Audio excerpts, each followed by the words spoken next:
Good morning students. Pragati classes में आपका हार्दिक स्वागत है। आज अपन जो अपना सिंपल इंटरेस्ट टॉपिक चल रहा था उसको लगभग एंड कर देंगे। तो आज लास्ट ट्रिक पढ़ेंगे अपन। उससे पहले जो मेरे साथी नए हैं वो मेरे चैनल को सब्सक्राइब कर ले। आपको वीडियो अच्छा लगे तो लाइक करें, अपने साथियों को शेयर करें और नए वीडियो आप तक पहुंच सके उसके लिए आप सब्सक्राइब करें। तो आपको मैथ्स की सभी कंपटीशन में आने वाली मैथ्स मिलती रहेगी।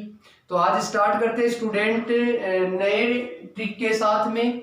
जब साधारण ब्याज में क्या दिया हुआ हो कि ये ट्रिक लगाए तो आपको क्या कहेगा कि आपको दर देगा कि R% की दर से, यानी R% का कोई भी मान दे देगा, दर देगा और ये कहे कि टी समय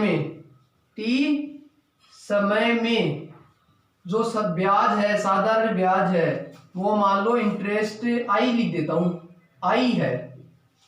ये कह दूं कि दर दे देगा, समय दे देगा और ब्याज भी दे देगा। और फिर क्या पूछेगा आपको, इसमें आपको ये पूछेगा कि अब मान लो इस दर में मान लो ये 10% दर दे दे और फिर ये कह दे कि बताओ 10 की जगह 12% दर होती तो ब्याज कितना ज्यादा होता, या 10 की जगह 8% होती तो ब्याज कितना कम होता। यानी पहले वाला ब्याज और अब वाले ब्याज में कितने का अंतर हो रहा है, क्योंकि ज्यादा होगा तो भी आपको बढ़ा हुआ बताना है या कम होगा तो घटा हुआ बताना है। तो ब्याज का अंतर पूछेगा आपको। यानी दूसरी दर मान लो R% दे दे, अब ये इससे कम भी हो सकती है और ये इससे ज्यादा भी हो सकती है। और तब आपको कहेगा क्या, R% की दर से,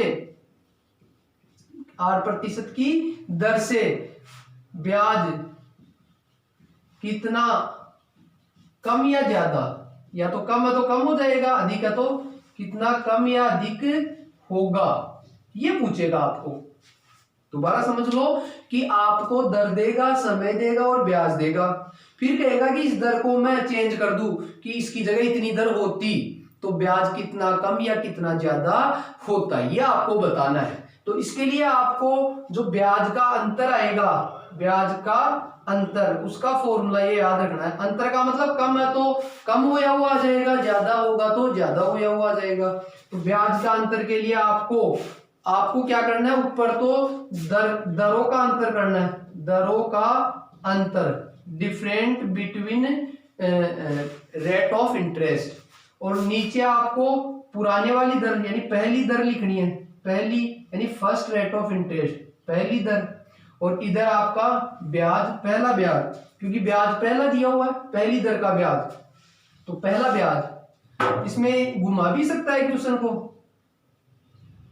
इसमें क्या घुमाएगा कि ब्याज पहले की जगह दूसरा दे दे कि पहला ब्याज यानी पहले वाली रेट का ब्याज, फर्स्ट इंटरेस्ट इस वाली का। यदि आपको इस वाली इंटरेस्ट का ब्याज दे दे और पहली वाली का पूछ ले तो फिर यहाँ पहले ब्याज की जगह दूसरा ब्याज आ जाएगा, और दूसरा ब्याज आ जाएगा तो यहाँ दर भी दूसरी आएगी।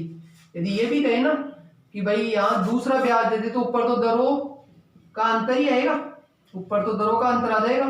यदि दूसरा ब्याज दे दे तो यहाँ दूसरी दर लिखनी है, सेकेंड वाली रेट ऑफ इंटरेस्ट, दूसरी दर, और ये दूसरा ब्याज दे दे तब, यानी पहला ब्याज दे दे तब पहली दर आएगी, दूसरा ब्याज दे तो दूसरी दर आएगी। तो इसलिए इंटरेस्ट ऊपर वाला भी दे सकता है या नीचे वाला रेट का इंटरेस्ट भी दे सकता है। तो ये फॉर्मूला आपको यूज करना है, तो आप इसका स्क्रीनशॉट ले ले। हाँ तो स्टूडेंट्स, अब अपन बात करते हैं जो ट्रिक अपन ने पढ़ी है उसका क्वेश्चन किस प्रकार का आएगा।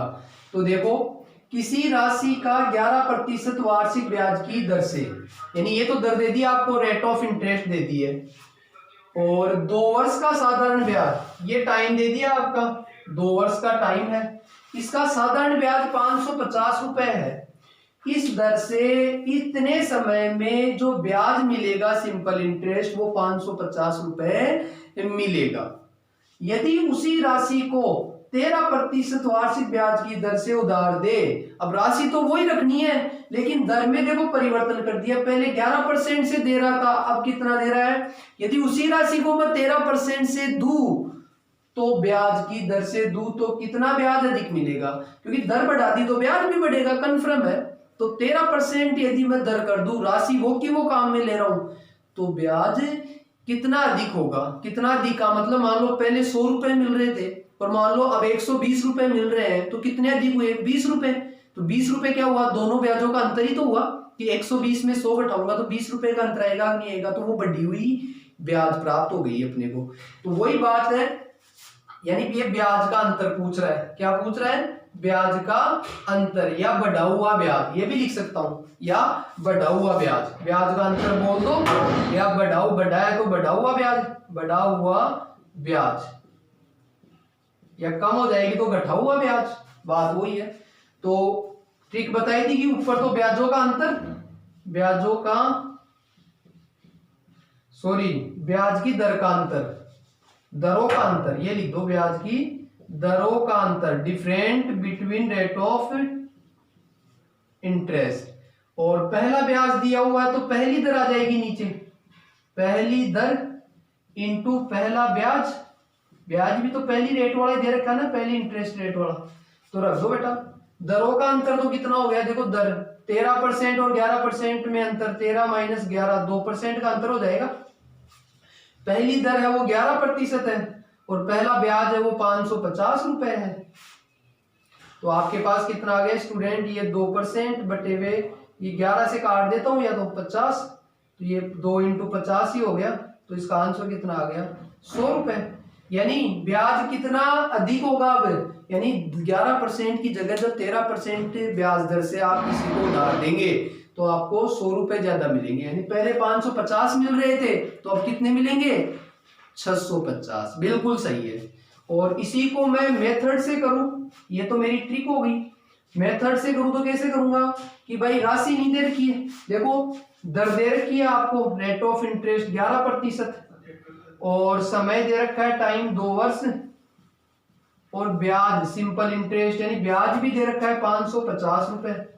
तो पहले एक काम करो कि इसका मूलधन निकाला जा सकता है, क्योंकि दर है, समय है और ब्याज है, तो मूलधन निकाल सकता हूं। मूलधन बराबर क्या होता है, 100 इंटू ब्याज यानी सिंपल इंटरेस्ट बटे हुए rate of interest into time, यही होता है दर इंटू समय। तो इसमें रख दो स्टूडेंट, 100 इंटू सिंपल इंटरेस्ट हो गया 550 रुपए, दर हो गई 11, समय हो गया 2, ये 11 से काट देंगे तो 50 बार कट गया, और ये 2 से काटूंगा तो 25 बार, और 25 को 100 से गुणा किया तो 2500 रुपए। तो आपका मूलधन तो कितना आ गया, 2500 रुपए आपने उधार दिए हैं। अब उसी धन को, अब धन वही रखना है, 2500 रुपए आ गया मूलधन, तो अब 13% कर देता हूं। अब देखो मूलधन तो मैं काम में ले लूंगा कितना, 2500 रुपए, लेकिन जो दर है रेट ऑफ इंटरेस्ट वो 13% ले लूंगा, और समय उतना ही है क्योंकि समय में कोई परिवर्तन नहीं किया। तो 2500 रुपए का 13% की दर से 2 वर्ष का ब्याज कितना हो जाएगा, तो वो ब्याज निकाल लो। अब सिंपल इंटरेस्ट का निकाल लो ब्याज, तो मूलधन इंटू समय इंटू दर बटे हुए 100 होता है। तो मूलधन तो हो गया 2500 रुपए, समय हो गया 2 वर्ष और दर हो गई 13 बटे हुए 100। देखो 2 जीरो तो कट गए, और अब इसको इंटू करोगे तो ब्याज कितना आ गया 13% के हिसाब से। देखो कि 25 दूनी 50, 50 को 13 से करोगे तो 50 इंटू 13, 13 पंजे 65, 650 रुपए आ गए।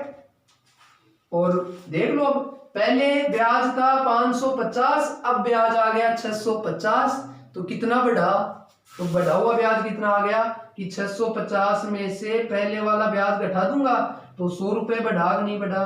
और यही हमारे आंसर आया था, ट्रिक के द्वारा भी 100 रुपए बढ़ा हुआ आया था। तो बिल्कुल दोनों मेथड है, आप मेथड से भी समझ सकते हो और आप ट्रिक भी याद रख सकते हो। स्टूडेंट्स अगला क्वेश्चन मैं लेके आया हूं अगली ट्रिक के ऊपर, लेकिन मैं ट्रिक पहले नहीं बताऊंगा, उसको मैं वर्ड के अंदर ही समझाऊंगा आपको। क्या कि आपको इस टाइप का क्वेश्चन देगा क्या कि कोई एक राशि है आपके पास, उस राशि को आप 2 जगह इन्वेस्ट करना चाह रहे हो। जैसे मान लो आपके पास 10,000 रुपए है और आप उसको 2 बैंकों में डालना चाह रहे हो। मान लो एक में 3,000 डाल दिए, दूसरे में 7,000 डाल दिए 10,000 रुपए। लेकिन अगला बताएगा नहीं भाई कितने कितने डाले, आपको ये कहेगा कि ये रकम है, इसको 2 बैंकों में मैं जमा करवा रहा हूं, इतनी इतनी दर से जमा करवा रहा हूं, इतने समय के लिए जमा करवा रहा हूं, और मेरे को टोटल ब्याज देगा कि कुल ब्याज मेरे को इतना मिला इतने समय के बाद में। तो बताओ मैंने पहले बैंक में कितना जमा करवाया, या ये पूछेगा कि दूसरे बैंक में कितना जमा करवाया। तो ऐसे क्वेश्चंस में आपको एक मिश्रण से रिलेटेड मेथड यूज में लेना होगा। कैसे, देखो जैसे सामने मैंने एक एग्जांपल लिखा आपके कि राम ने 25,500 रुपए है, राम के पास कितने हैं 25,500, उसको 2 भागों में बांटा, मतलब मैंने कहा ना जैसे 2 भागों में 2 जगह जमा करवाएगा, अलग अलग बैंकों में क्रमशः 12% व 15% पर जमा करवाए। कितने करवाए ये नहीं बताया कि पहले बैंक में तो 12% की दर से जमा करवा रहे हैं, यानी पहला बैंक तो 12% की दर से ब्याज दे रहा है, दूसरा बैंक आपको 15% की ब्याज से दर दे रहा है। यदि 2 वर्ष के अंत में, यानी आफ्टर 2 ईयर्स, 2 साल के बाद में, क्या ये टाइम आ गया 2 वर्ष, अंत में 6630 रुपए कुल ब्याज प्राप्त हुआ। कुल यानी दोनों बैंकों की बात कर रहा है, दोनों बैंकों से टोटल मिला के कितना इंटरेस्ट मिला 6630 रुपए। तो बताओ 12% साधारण ब्याज की दर से कितना धन जमा करवाया। तो 12% का मतलब पहले बैंक में 12% पहला बैंक दे रहा है, तो 12% की दर से जो हमें बैंक ब्याज दे रहा है उस बैंक में कितने रुपए जमा करवाए। तो बात आ गई वही कि कितनी रकम जमा करवाई पहले बैंक में, ये आपको बताना है। तो इसका शॉर्ट ट्रिक मेथड तो मैं बताने जा रहा हूं कि दोनों की दर लिख लो। जैसे 12% की दर है इधर, तो दूसरे बैंक में 15% की दर, ये फर्स्ट बैंक है और ये सेकंड बैंक है।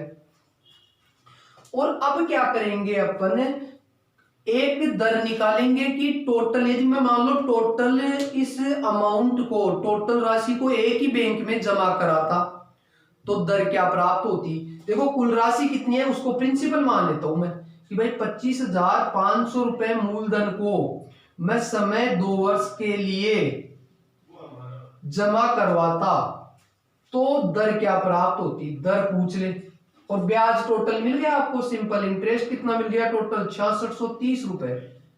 तो मैं ये कह रहा हूं, मैं 2 की जगह 1 की बात कर रहा हूं कि जैसे मैं ये पूरी राशि एक ही बैंक में जमा करा देता और मेरे को इतने ब्याज देता बैंक इतने 2 वर्ष के अंदर, तो मेरी दर क्या होती, बैंक कितनी दर से रकम कितनी दर से ब्याज देता, किस इंटरेस्ट से देता। तो मैं यहां पर रेट ऑफ इंटरेस्ट निकालूंगा, दर बराबर 100 इंटू ब्याज बटे हुए मूलधन इंटू समय। तो यहां से मैं इसकी रेट ऑफ इंटरेस्ट निकालूंगा, पहले टोटल एवरेज इसको बोलते हैं कि दोनों को मिला के एवरेज क्या बन रहा है। तो 100 सिंपल इंटरेस्ट हो गया 6630 रुपए, प्रिंसिपल 25,500 रुपए और समय 2 वर्ष। तो देखो स्टूडेंट 2 जीरो तो ये कैंसिल हो गई है और ये 5 से काट दो, 5 1, ये 5 से काट दो, 5 1 5, 5 3 15, 1 5 2 10, 5 6 30 और अब 2 से काट दूंगा तो 2 6 12, 1 बच गया, 2 6 12, फिर 2 3 6 और शायद अब 51 का भाग दोगे तो कितनी बार जाएगा देख लो एक बार, 13 बार चला गया, 13 एकम 13, 13 पंजे 65 और 1 66, बिल्कुल 13 बार कट गया। तो यदि आप एक जगह, यानी एवरेज आ गया कि टोटल राशि को मैं एक ही जगह देता इतने समय के लिए इतना मेरे को ब्याज मिलता, तो ये दर आती 13%। ये तो मैंने टोटल दर निकाल ली कुल राशि की एक जगह से। यानी अब मैंने 2 बैंकों में बांटा है, टोटल मिला के जो दर आई उसको बीच में डाल दो 13% को। शॉर्ट ट्रिक बता रहा हूं कि ये तो दर निकालो पहले टोटल वाली कि एवरेज दर कितनी होगी 13%। अब इसकी दोनों की दर तो साइड में, बीच में एवरेज दर। अब इन दोनों का अंतर और इन दोनों का अंतर डाल दो, इन दोनों का डिफरेंस कितना हो गया 13 और 12 में 1% का अंतर हो गया, वो तो इधर लिख दो, और 15 और 13 में 2% का अंतर हो गया, वो इधर लिख दो, ये लिख दो। अब आपको कौन सी, अब देखो शॉर्ट में अब इनके द्वारा निकलेगा कि आपको जैसे पहले बैंक का पूछ रहा है 12% वाला, तो पहले बैंक का आपको अब कितनी धन जमा करेगा कि प्रथम बैंक में जमा राशि। अब यहां से निकाल सकते हो पहले की भी और दूसरे की। पहले की निकालोगे तो ऊपर तो ये पहले का दर ये 2 आई ना, ये रखना है। नीचे आपको क्या रखना है, ये आपको ध्यान रखने वाली बात है, नीचे जो रखना है वो इसका योग रखना है। क्या रखना है, योग, क्योंकि आपको क्या दिया हुआ है बेटा, टोटल अमाउंट दिया हुआ है। तो यहाँ राशियों का योग हो जाएगा 2 और 1 3 टोटल, इनटू में कुल राशि रख दो, 25,500 को डिवाइड कर रहा हूं, मतलब जो 25,500 रुपए अपन ने जमा करवाए हैं उसको मैं 2:3 में डिवाइड करूंगा। जैसे आपने साझा पढ़ा होगा कि 2:3 में, पहले बैंक में तो 2 अनुपात डाला है, तो दूसरे बैंक में 1 अनुपात डाला है, तब जाके 13% अपने को ब्याज टोटल मिलेगा एवरेज। तो पहले बैंक के तो ऊपर पहले का अनुपात आएगा, नीचे कुल अनुपात यानी राशियों का योग 2 और 1 3 का योग कर लेना, 2 + 1 3 और इंटू कुल रकम।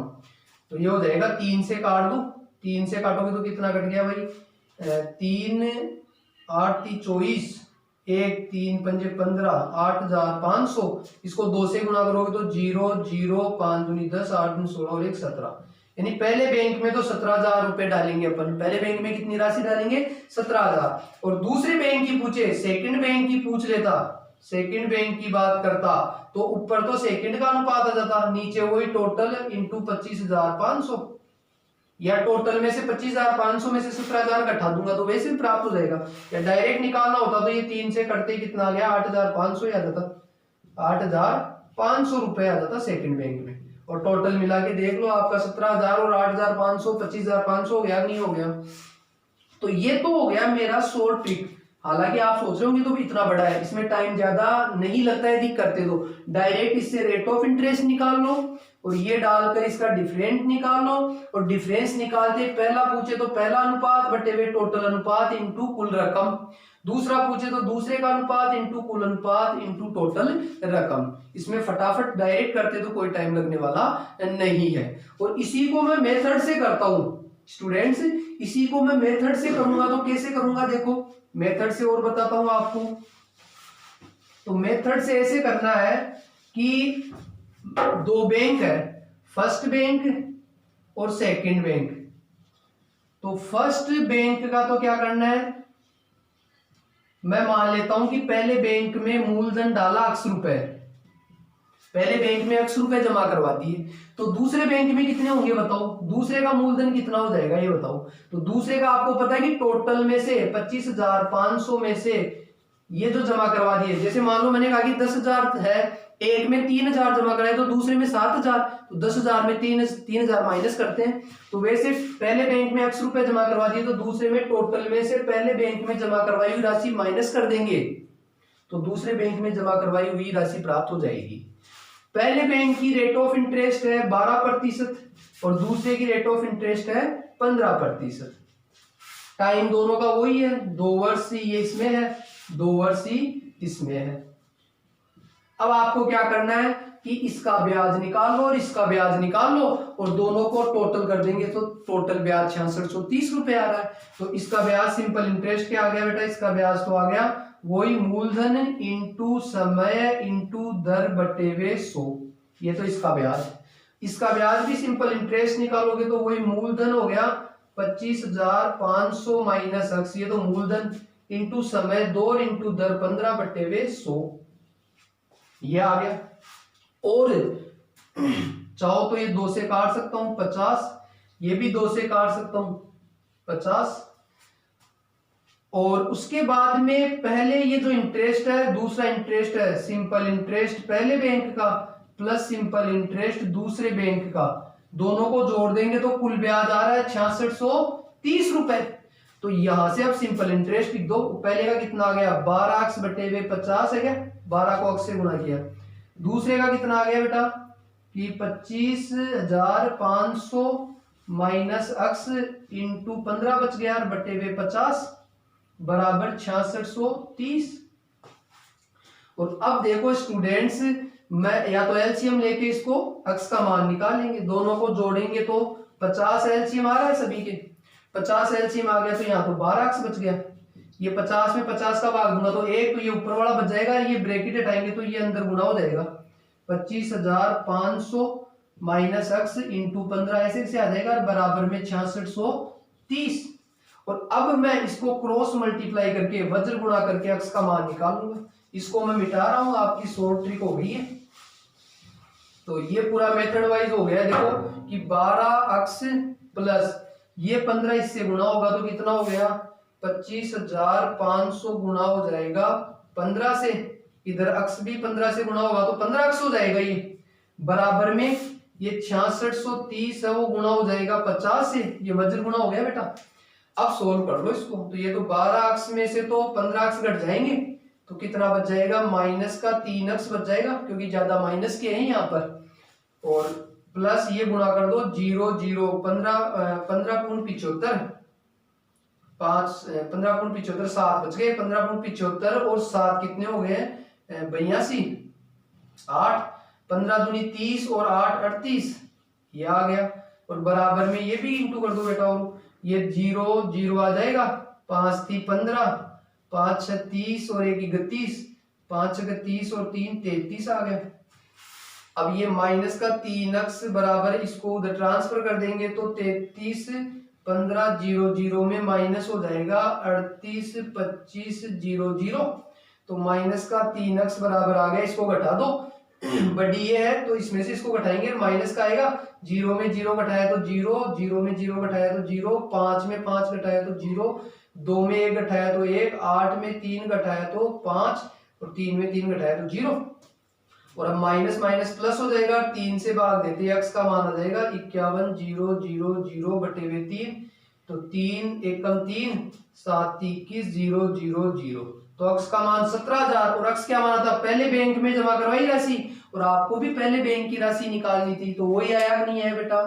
तो ये थोड़ा सा अक्स में है तो आपको हालांकि इतना डिफिकल्ट भी नहीं है, लेकिन आपको समझने में आसानी हुई होगी। ये थोड़ा डिफिकल्ट हो सकता है लेकिन जो शॉर्ट ट्रिक बताई वो आपको अच्छे से आनी चाहिए। तो स्टूडेंट्स आज के लिए अपन इतना ही करेंगे। अगले वीडियो में अपन आए हुए कंपटीशन एग्जाम्स में क्वेश्चंस की बात करेंगे कि किस टाइप के क्वेश्चन आए हुए हैं, और अपन ने जो पढ़ा उससे रिलेटेड क्वेश्चन ही आते हैं या कुछ अलग आते हैं। तो इस बात को ध्यान में रखेंगे अगले वीडियो में। तब तक आप पढ़ाई करें और अपने साथियों को बताएं। कंपटीशन एग्जाम्स अपन कंटिन्यू चला रहे हैं इसमें आने वाले टॉपिक्स को, और ये कंटिन्यू चलेगी। तो आप बने रहें मेरे साथ। Okay, thank you students.